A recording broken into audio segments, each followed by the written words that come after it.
chère présence. Tout d'abord, je tiens à vous remercier pour la énième fois pour votre présence et plus précisément en fait un vendredi après-midi. Je sais très bien que la fatigue normalement commence à se sentir, donc j'aimerais doublement vous remercier pour votre curiosité intellectuelle qui vous motive pour être encore là, pour essayer de débattre de la troisième session de ce colloque. Je ne vais pas trop m'accaparer la parole pour revenir normalement à l'enjeu, le but de l'intitulé de ce colloque. Je vais directement vers la troisième session. Dans la première et dans la deuxième, on a essayé de traiter, dans la première session hier, le système politique et son lien et sa relation avec le développement. Aujourd'hui, dans la matinée, on a traité dans une autre session les problématiques en fait, du développement territorial, en fait, les développements humains, son lien et sa relation avec la politique de développement. Et aujourd'hui, en fait, dans cette session-là, on va essayer de se consacrer essentiellement à la politique économique et son lien avec la politique de développement. Pourquoi la politique économique? Je crois depuis les interventions d'hier matin, que ce soit au niveau des note speakers, on a insisté sur un point très important, que le développement c'est un processus qui est très itératif, qui est très complexe, dont l'objectif est essayer de tirer la société vers le haut, non seulement à travers ce qu'on appelle en fait l'aspect pécunier, l'aspect financier, l'aspect économique ou même l'aspect matériel, mais aussi, quand on parle du développement, il y a un aspect qui est immatériel à travers ce qu'on appelle le développement humain, des indicateurs normalement qui ne sont pas chiffrables, qui ne sont pas mesurables. Mais tout le monde, d'une manière ou d'une autre, est d'accord que la matérialité, ce qu'on appelle la croissance économique, c'est une condition sine qua non. C'est quelque chose qui est incontournable parce qu'on ne peut pas faire le développement avec la pauvreté. On ne peut pas faire un développement avec la misère. Donc la croissance est une partie intégrante, c'est ce qu'on appelle le premier palier. C'est le premier niveau sur lequel on peut édifier ce qu'on appelle un projet sociétal qui peut nous emmener vers ce qu'on appelle le développement sociétal en général. Et pour faire cette croissance, il y a des politiques économiques, ça veut dire qu'il y a des choix économiques qui vont nous permettre normalement d'assurer un certain minimum de richesse, de matérialité, et puis par la suite, il faut essayer de la répartir pour édifier le deuxième niveau et le troisième niveau pour arriver vers ce qu'on appelle en fait même le soft power, le développement humain dans tous ses aspects. Sauf que cette politique de croissance qui est normalement supportée par ce qu'on appelle les politiques économiques, historiquement, en termes théoriques, on peut résumer toutes les théories, les réflexions autour de politique économique autour de deux niveaux. Il y a la fameuse théorie de Rostov qui consiste à dire que les politiques économiques, les politiques de croissance, c'est des étapes. Ça veut dire qu'il faut commencer par le commencement et puis progressivement, on va essayer de hisser à un niveau qui est élevé. Donc il faut faire ce qu'on appelle un cheminement, c'est un chemin faisant. Et puis nous avons normalement un deuxième courant de pensée en général, je vais essayer de synthétiser et résumer, qui s'appelle ce qu'on appelle la trappe de la croissance. Ça veut dire le fait même que certains pays se sont développés économiquement, ils ont déjà creusé un fossé, et puisqu'ils ne sont plus dans une situation stationnaire, eux ils sont en train d'évoluer. Même si nous, on fait une croissance économique, on ne peut jamais le rattraper. Donc en général, nous avons à peu près, pour essayer de résumer un petit peu les auteurs et les théories économiques, il y a une certaine voie, une certaine école au niveau de la pensée économique qui stipule qu'on peut atteindre le développement, mais bien évidemment on peut aller crescendo, étape par étape. Il faut assurer ce qu'on appelle les institutions. On va revenir avec la première intervenante sur l'organisation. Pour essayer de faire un petit peu simple, on a besoin des institutions, il faut clarifier le fonctionnement. C'est le rez-de-chaussée. Et puis on va essayer de construire un petit peu l'éducation, et puis on va faire de l'industrie, et puis on va faire de la technologie, et on peut arriver vers ce qu'on appelle le soft power. Et nous avons un deuxième volet, normalement, ce que je viens de vous dire, ce qu'on appelle cette trappe. Ça veut dire qu'il y a un fossé qui s'est creusé. Et puisque l'économie, en général, les autres pays développés ne sont pas dans un état stationnaire, c'est très très difficile de les rattraper, sauf si on arrive à faire ce qu'on appelle une rupture. Ça veut dire qu'on n'est pas obligé de suivre les étapes, mais on doit normalement se hisser au niveau dans lequel ils sont, pour qu'on puisse normalement entrer en concurrence. Ça veut dire qu'il faut faire une rupture, il faut faire un travail en soi, et on n'est pas obligé normalement de cheminer, de faire le même trajet, de commettre les mêmes erreurs qu'elles ont commises. Je vous donne un exemple concret pour qu'on puisse un petit peu introduire en fait le débat qu'on va avoir cet après-midi. On n'est pas obligé de faire de l'industrie. Ça veut dire que nous sommes dans la 4e révolution technologique, il y a beaucoup de personnes qui vous disent les pays en voie de développement, ils doivent miser énormément sur ce qu'on appelle en fait la 4e révolution industrielle, et on n'est pas obligé de faire de l'automobile ou de l'industrie industrialisante, parce que c'est quelque chose normalement qui remonte au passé. Donc c'est cette trappe de croissance qui nécessite normalement d'avoir un courage de faire la rupture et non pas faire en fait les étapes qu'a connues les autres sociétés ou les autres civilisations en général. Donc les 4 intervenants qu'on aura le plaisir d'écouter en fait cet après-midi, malheureusement ce qui était prévu dans le programme, c'est qu'on avait 4 interventions. Il y a une personne qui nous a envoyé un mail en fait cette matinée, il a eu un empêchement, elle a perdu quelqu'un, en fait elle a un enterrement, donc elle s'est excusée. La 4e personne normalement qui est censée intervenir pour nous présenter en fait un article sur l'attractivité des investissements dans des pays comme le Maroc et la Tunisie. Donc on a le privilège d'écouter 3 intervenants dont 3 sujets qui peuvent paraître un petit peu hétérogènes par rapport à ce qu'on appelle les politiques économiques, mais c'est quelque chose normalement qui concorde vers un élément qui est très important. On va donner la parole à mademoiselle Drissi Chouhadi Amina, qui va nous parler de quelque chose qui peut sembler rien à voir avec la politique économique, qui est question de normes. Or, ce que je viens de citer à l'instant, c'est qu'on ne peut rien édifier en termes de politique économique si nous n'avons pas une organisation, que ce soit au niveau administratif ou même au niveau entrepreneurial. Et c'est la raison pour laquelle elle nous vient pour essayer de faire une comparaison, une benchmark, je suppose, entre un pays, la Belgique, et le Maroc sur ce qu'on appelle les normes administratives, les normes IPSAS. Est-ce qu'on peut avoir une administration des institutions si nous n'avons pas un référentiel, normes? Si vous n'avez pas de normes, ça veut dire qu'on n'est pas organisé. On ne peut pas collecter des données, on ne peut pas évoluer, on ne peut pas changer. Ça veut dire, grosso modo, est-ce qu'on peut assurer un développement, faire des politiques économiques sans pouvoir de temps en temps aller jauger, aller évaluer, faire des assessments. Et donc les normes, elles servent à ça. Donc, encore une fois, le développement, c'est un processus qui est complexe, il y a l'interférence de beaucoup de choses. On ne peut édifier quoi que ce soit si on ne revient pas vers les racines, vers la profondeur, et les profondeurs de toute organisation. Le minimum, c'est assurer ce qu'on appelle une cohérence, avoir des règles et des procédures qui sont très claires. Quand il y a quelque chose qui marche, on sait où on va toucher pour améliorer. Et peut-être normalement l'abroger pour passer à autre chose. Et donc c'est en cela qu'on aura la chance et le privilège d'écouter mademoiselle Amina Drissi Chouhadi qui vient nous parler un petit peu du recours aux normes internationales IPSAS. C'est des normes normalement qui permettent d'assainir la situation organisationnelle.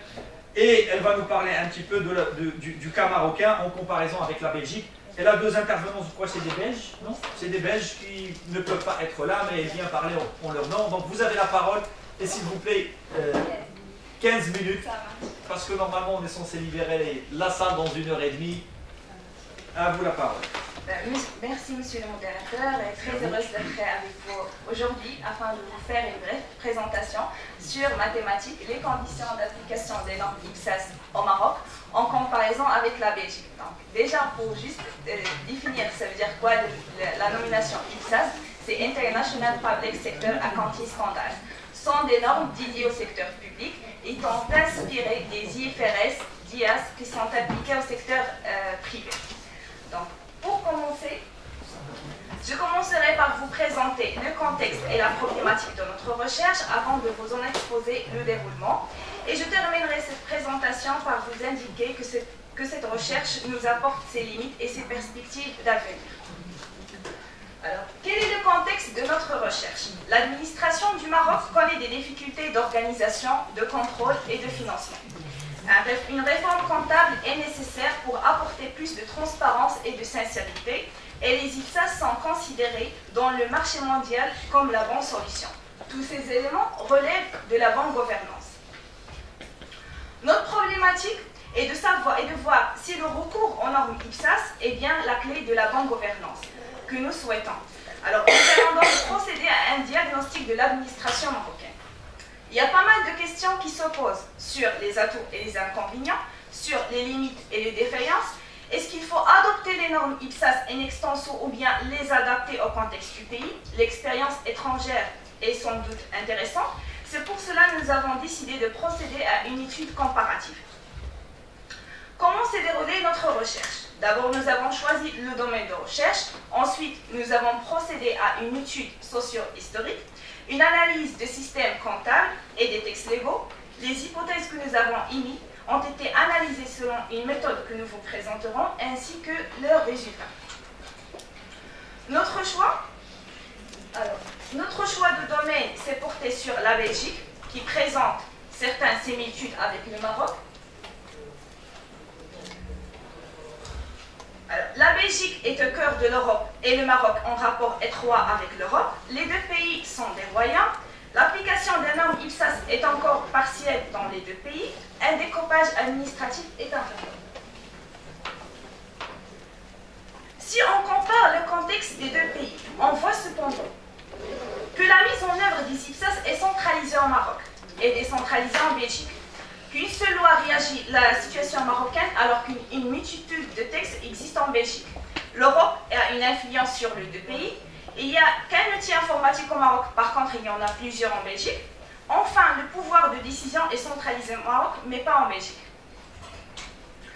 Pour tenter de comprendre comment les deux pays ont parvenu à la situation actuelle, nous avons mené une étude socio-historique. Pour le Maroc, nous avons relevé les 4 périodes essentielles. C'est le pré-protectorat, où l'administration est traditionnellement basée sur la religion, le protectorat sous tutelle de l'administration française et l'indépendance qui a vu naître une administration nouvelle et plus récemment des lois plus précises. En Belgique, les réformes successives ont abouti en 2001 aux accords de Lambermont qui ont assis le pouvoir des régions et des communes. Après notre étude socio-historique, nous avons procédé à une analyse comparative des systèmes comptables. En Belgique, la réforme Copernic de 1999 indique les principes fédéraux de l'administration, tels que la structure, la gestion des ressources humaines, une méthode de travail avec une comptabilité en partie double et une comparabilité des états financiers. Au Maroc, la réforme de 2011 invite l'administration à s'engager dans un système de comptabilité d'entreprise efficace, efficient et transparent, empreint également de bonne gouvernance avec une bonne information financière et surtout avec un nouveau management public. Le recours aux normes IPSAS se présente comme la solution.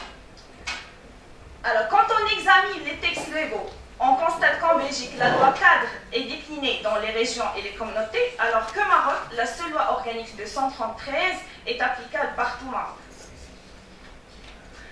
Pour répondre à notre question de recherche, celle de la recours aux normes IPSAS est-il la clé d'une bonne gouvernance? Nous avons comparé par une revue de littérature l'évolution socio-historique, le cadre légal et le fonctionnement comptable de la Belgique et du Maroc. Cette comparaison nous a permis de présenter l'hypothèse principale suivante qui indique la situation d'un pays influence fortement les conditions d'application des normes IPSAS. Nous avons procédé également à une méthodologie,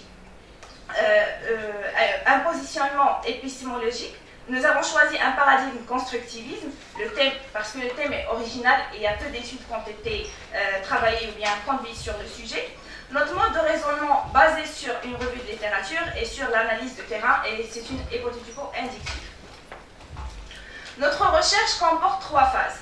Une étude qualitative, qui est une phase d'exploration, une étude intermédiaire de quantification qui nous a permis d'affiner nos hypothèses, et enfin une étude quantitative de confirmation des hypothèses. Pour l'étude qualitative, tous les experts IPSAS ont été interviewés.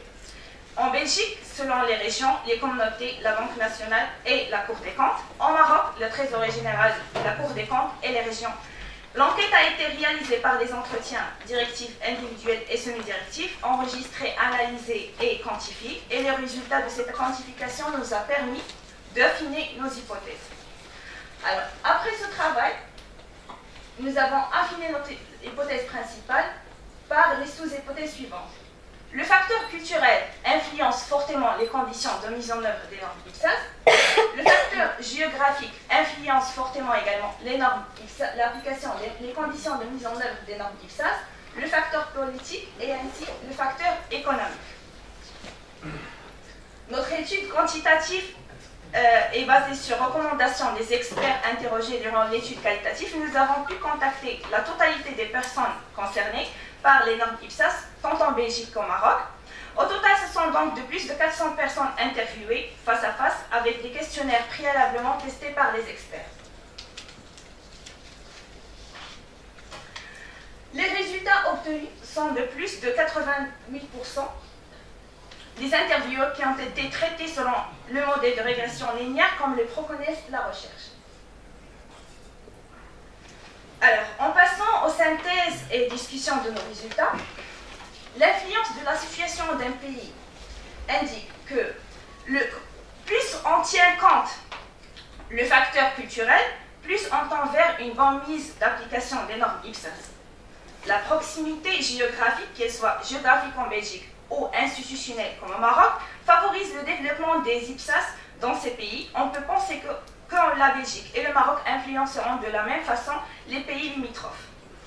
Le volontarisme politique s'avère déterminant pour la mise en application des normes IPSAS, qu'il s'agisse d'un objectif commun à plusieurs entités décisionnelles, comme en Belgique, ou d'une décision centralisée, comme celle du Maroc. Et l'exigence de la mondialisation ont influence indiscutable sur la situation économique des pays étudiés. On suppose que la mondialisation exerce la même influence sur l'ensemble des pays du monde et sera sans doute difficile dans l'avenir d'échapper à une normalisation universelle. Les limites de la recherche. Durant notre recherche, nous avons constaté des limites. Il a paru que la valorisation de patrimoine présente des difficultés susceptibles et qu'il fausse des résultats comparatifs. Entre les pays appliquant les IPSAS, comment comptabiliser la valeur des monuments historiques, celles comme la Grande Place de Bruxelles ou bien Sheila. Ces patrimoines constituent néanmoins une source de financement pour les États, et il est de même des routes, des travaux de recherche, des œuvres d'art, etc. Deuxième limite, c'est que notre recherche nous a permis de comparer deux pays où l'application des normes IPSAS est en cours de développement. Alors, nous ne pouvons pas comparer les économies de deux pays. D'autres études seront nécessaires lorsque les IPSAS seront effectivement en application et qu'on s'assure que la comparabilité économique apportée par les IPSAS. Dans l'avenir, alors là j'ai signalé un mot qui s'appelle la généralisabilité. Et la généralisabilité de mon modèle de recherche, le suivant. C'est ça mes perspectives d'avenir.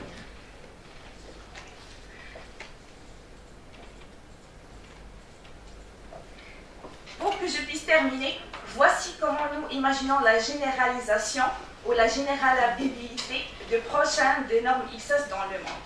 La question reste ouverte et posée quant à la possibilité de comparer les économies des pays.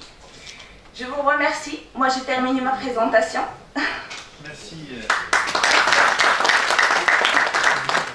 Merci, mademoiselle Amina Chouhadi, pour votre présentation, qui est au moins comme premier mérite, parce que de toute façon, sûrement ça va soulever quelques questions, quelques interrogations, d'avoir au moins respecté d'abord le temps. C'est déjà quelque chose qui est très important. Bien évidemment, moi je ne poserai pas de questions, mais pour essayer de synthétiser, on parle des normes. Mais problématique majeure, est-ce qu'il y a moyen normalement de faire cette similitude entre deux pays normalement diamétralement opposés à tous les niveaux culturellement, parce que même les hypothèses que vous posez, c'est les facteurs, les hypothèses culturelles, économiques et politiques et géographiques, est-ce que normalement on peut transposer pour faire en fait ce benchmark ou cette comparaison entre les deux?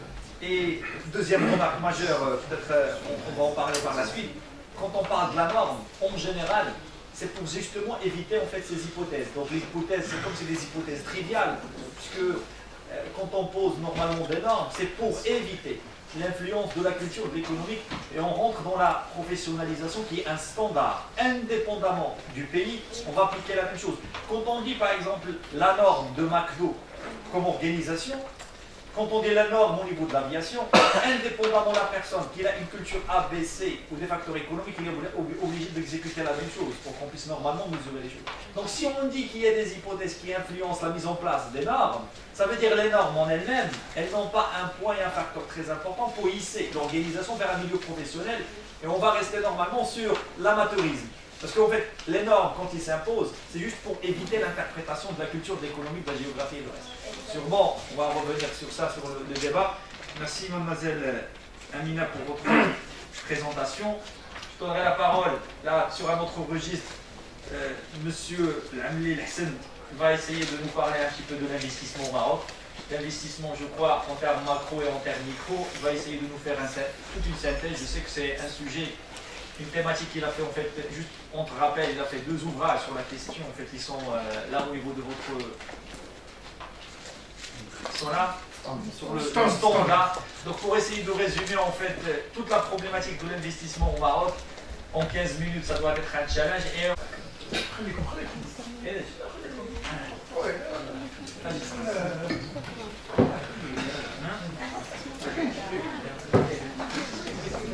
Rapidement, la courtoisie,